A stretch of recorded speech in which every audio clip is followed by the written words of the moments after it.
احباب زیوکار حضرت ابو طلحہ انصاری جدن یہ آیہ کریمہ آئی نا لن تنالوا البر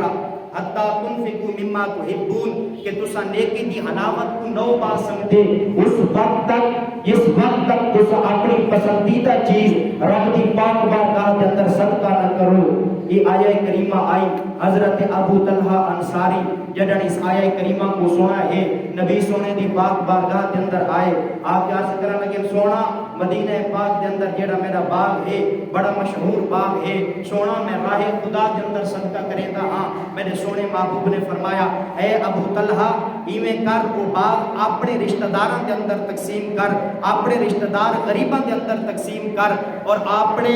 رشتہ دار غریباں کے اندر تقسیم کرن دے نال ایک تا صدقہ کرن دا ثواب مل سی دوجا صلہ رحمی دا بھی رب کائنات ثواب عطا فرما چکے تے اے ہے صدقہ۔ اور حضرت علی المرتضیٰ فرماندے ہیں اس صدقہ دے بارے حضرت علی المرتضیٰ فرماندے ہیں کہ جدن کوئی بندہ صدقہ دیوے نا تے اے صدقہ رب دی پاک بارگاہ دے اندر یہ اس دیون والے کو آتا ہے کہ پہلے تو میرا محافظ آئے پہلے تو میرا محافظ آئے پیسے دی حفاظت انسان کریندہ ہے کہ پہلے تو میرا محافظ آئے ہوں صدقہ آتے کہ تو میرا محافظ نہیں بلکہ میں تیرا محافظ پہلے تو میرا محافظ آئے ہوں تو میرا محافظ نہیں بلکہ میں تیرا محافظ ہاں۔ اور وہ صدقہ مقبول شامی فرماتے ہیں کہ جدن کوئی بندہ صدقہ دے وے جہنم بارگاہ الہی دے اندر عرض کرے دی ہے اے مالک کرم فرما